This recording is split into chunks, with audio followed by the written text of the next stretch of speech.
Eu cresci em uma pequena cidade chamada Briarwood. Era um lugar tranquilo, cercado por densas florestas e colinas verdejantes. Mas havia uma casa que todos temiam, uma mansão antiga no topo da colina. Diziam que era amaldiçoada, que ninguém que passasse uma noite lá saía o mesmo. Meu nome é Lucas, e está a história de como minha curiosidade quase me levou à loucura. Tudo começou quando meus amigos e eu decidimos desafiar a lenda. Era uma noite fria de outono, e o vento assobiava entre as árvores, como se estivesse tentando nos avisar. Ao nos aproximarmos da casa, a lua cheia iluminava a mansão decrépita, dando-lhe uma aparência ainda mais sinistra. A porta rangeu ao ser empurrada, e uma rajada de ar gelado nos recebeu. O cheiro de mofo e podridão era avassalador.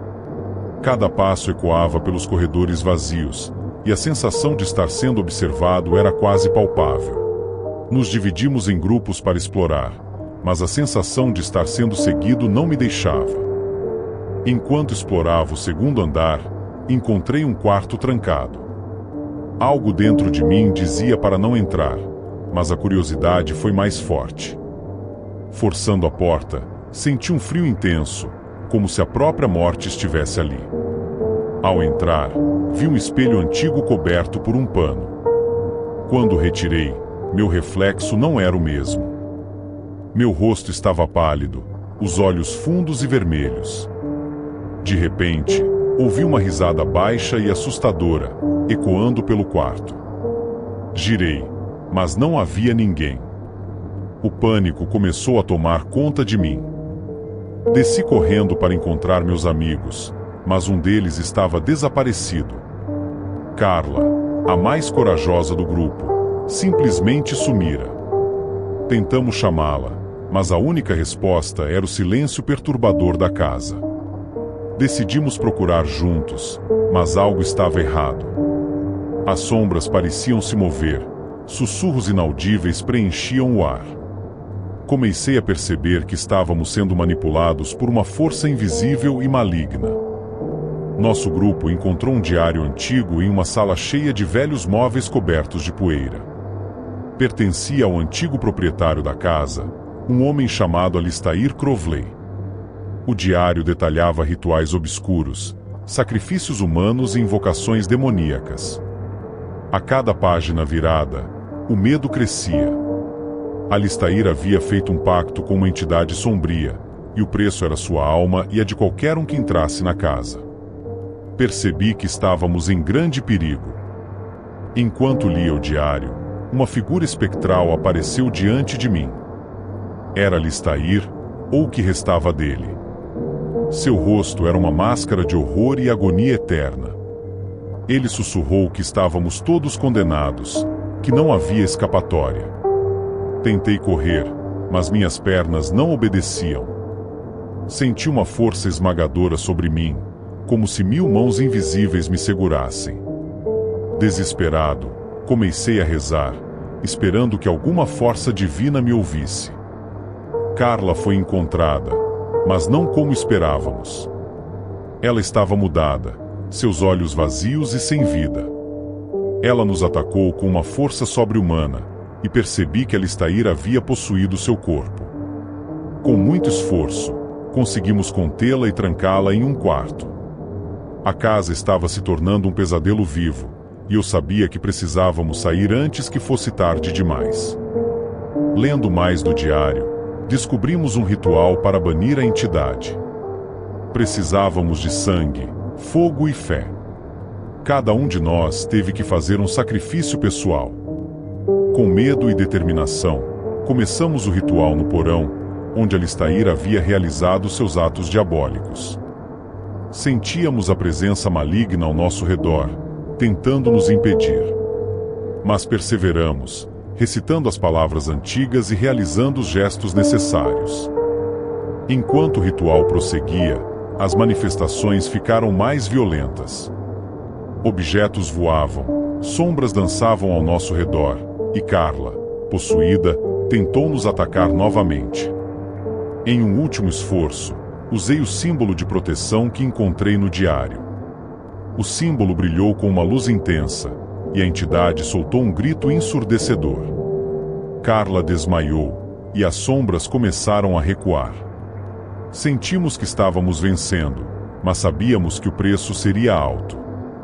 Com o ritual concluído, a casa começou a desmoronar. Corremos desesperadamente para a saída, carregando Carla inconsciente. Ao cruzarmos a porta, uma explosão de luz nos envolveu e a casa desapareceu, deixando apenas ruínas. Carla acordou, sem memória do que aconteceu. Voltamos para nossas vidas, mas todos mudados para sempre. A casa na colina, agora apenas um monte de escombros, continuava a assombrar nossos sonhos. E eu sabia que o mal que enfrentamos nunca desapareceria completamente. Meu nome é Clara, e sou jornalista investigativa. Fui enviada a uma pequena vila chamada Ravenswood para investigar uma série de desaparecimentos misteriosos. A vila era isolada, cercada por densas florestas e um lago sombrio. Desde o momento em que cheguei, senti uma presença opressiva, como se algo me observasse. No centro da vila, havia uma igreja antiga, abandonada e em ruínas. Os moradores evitavam falar sobre ela, murmurando apenas que era um lugar amaldiçoado. Decidi investigar à noite, armada com uma lanterna e meu caderno de anotações. Ao entrar na igreja, senti um frio intenso e um cheiro de mofo. As paredes estavam cobertas de símbolos estranhos, e no altar havia velas derretidas e ossos espalhados. Um sussurro fraco ecoou pelas paredes, e senti um arrepio na espinha. Enquanto explorava a igreja, encontrei um livro antigo, cheio de símbolos e rituais. Um dos símbolos chamou minha atenção, uma estrela de 5 pontas rodeada por runas desconhecidas. Ao tocá-lo, uma visão horrível tomou conta de minha mente, um sacrifício sangrento realizado por um culto antigo. Voltei correndo para minha hospedaria, mas a sensação de estar sendo seguida não me deixava. Algo naquela vila estava profundamente errado. Na manhã seguinte, conversei com alguns moradores. Uma mulher idosa chamada Agnes finalmente falou comigo. Ela me contou sobre o culto que antigamente dominava a vila, liderado por um homem chamado Elias Blackwood. Diziam que ele havia feito um pacto com um demônio, oferecendo almas em troca de poder e imortalidade. Enquanto Agnes falava, senti um calafrio. De repente, as portas e janelas da casa se fecharam com um estrondo, e uma sombra sinistra se formou no canto da sala. A velha mulher gritou e caiu no chão, e eu mal consegui sair com vida. Agnes, antes de morrer, me deu uma pista: um antigo cemitério na floresta, onde os membros do culto foram enterrados. Ela disse que a chave para parar o mal estava lá. Reuni minha coragem e fui à floresta naquela noite. O cemitério estava coberto de neblina, e as lápides eram quase ilegíveis. No entanto, uma tumba maior chamou minha atenção. A inscrição dizia: "E aqui jaz Elias Blackwood, condenado pela eternidade." A sensação de perigo iminente era esmagadora. A tumba de Elias estava trancada, mas havia um pequeno buraco. Espiei através dele e vi algo brilhando no fundo. Usando uma vara, consegui puxar um amuleto. Era o mesmo símbolo que vi na igreja. De repente, um vento forte começou a soprar, e vozes sussurravam em meus ouvidos. Corri de volta para a vila, com a certeza de que havia despertado algo terrível. Com o amuleto em mãos, voltei à igreja. Senti que estava próxima de uma resposta, mas também sabia que o perigo estava aumentando. O amuleto começou a brilhar intensamente, revelando uma passagem oculta atrás do altar. A passagem levava a uma câmara subterrânea, onde encontrei um altar coberto de sangue seco e ossos. O ar estava pesado, e uma sensação de maldade pura emanava do lugar. Enquanto examinava a câmara, ouvi passos. Elias Blackwood apareceu diante de mim, seu rosto distorcido pelo ódio e pelo poder sombrio. Ele me contou que seu pacto estava incompleto e que precisava de mais uma alma para se libertar completamente. Tentei fugir, mas a câmara começou a tremer. Elias me alcançou e segurou meu braço, sua pele fria como gelo. Com o amuleto, consegui empurrá-lo para trás e corri para a superfície. Com a ajuda de anotações encontradas no livro antigo, preparei um ritual para banir Elias e seu mal para sempre. Reuni os moradores, explicando a situação e pedindo sua ajuda. Todos estavam aterrorizados, mas entenderam que era nossa única chance. À meia-noite, começamos o ritual no centro da vila. Elias e seus seguidores espectrais atacaram, mas mantivemos nossa posição. As palavras antigas queimavam em minha garganta enquanto recitava o encantamento final. No auge do ritual, o amuleto brilhou com uma luz cegante, e Elias soltou um grito ensurdecedor. Seus seguidores começaram a desaparecer, e finalmente, Elias foi sugado de volta para a escuridão de onde veio. A vila ficou em silêncio. O peso que pairava sobre Ravenswood se dissipou, e os moradores puderam sentir a liberdade pela primeira vez em décadas. Eu sabia que minha vida nunca mais seria a mesma, mas estava grata por ter sobrevivido e libertado a vila do mal que a assombrava. Meu nome é Marcos, e sou professor universitário. Minha paixão por história me levou a explorar lugares antigos e esquecidos. Foi assim que recebi um convite para visitar um castelo isolado nas montanhas da Romênia, conhecido como Castelo de Ombre. A proprietária, uma mulher chamada Helena, alegava que o castelo abrigava segredos nunca antes revelados. Cheguei ao castelo em uma noite tempestuosa. A imponente estrutura de pedra parecia respirar um ar de mistério e terror. Ao cruzar os portões, senti um frio gélido na espinha. Estava prestes a descobrir horrores inimagináveis. Helena me recebeu com um sorriso enigmático. Seu olhar era penetrante, quase hipnótico. Ela me mostrou meu quarto, um aposento antigo e luxuoso, mas algo parecia fora do lugar. As paredes estavam cobertas de tapeçarias antigas que retratavam cenas de rituais sombrios. Naquela noite, tive dificuldade para dormir.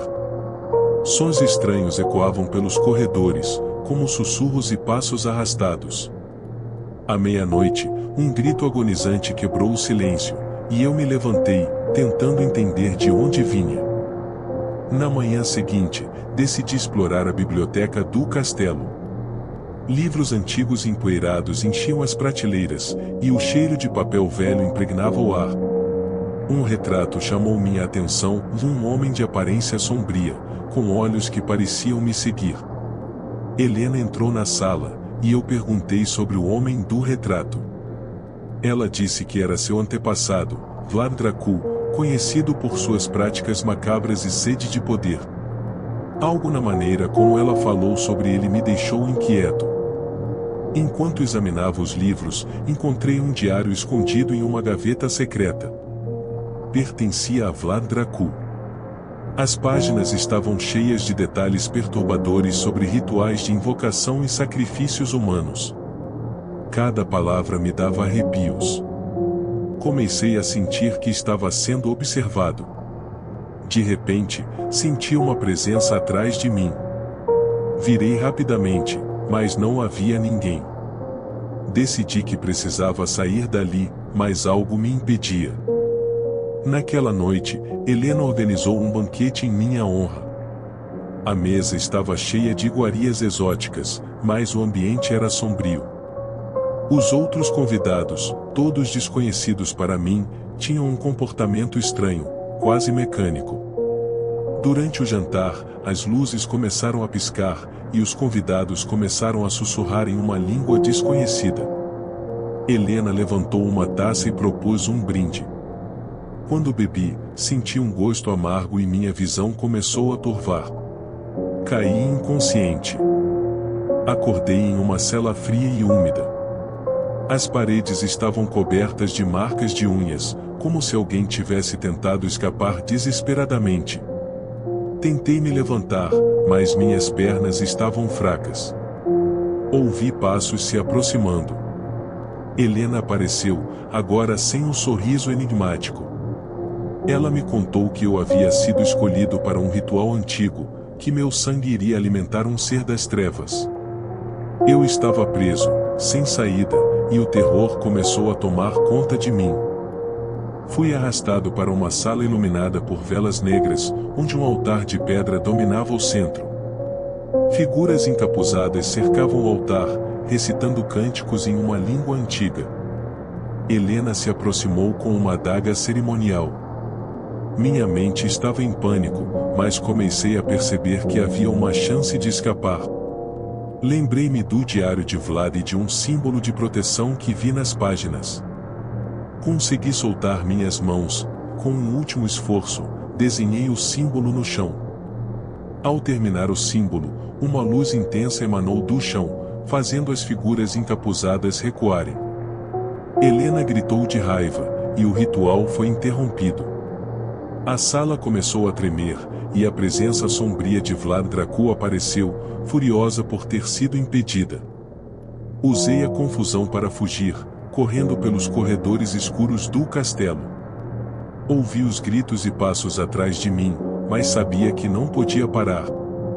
Encontrei refúgio em uma pequena capela escondida no castelo. O lugar parecia protegido, e um senso de calma tomou conta de mim.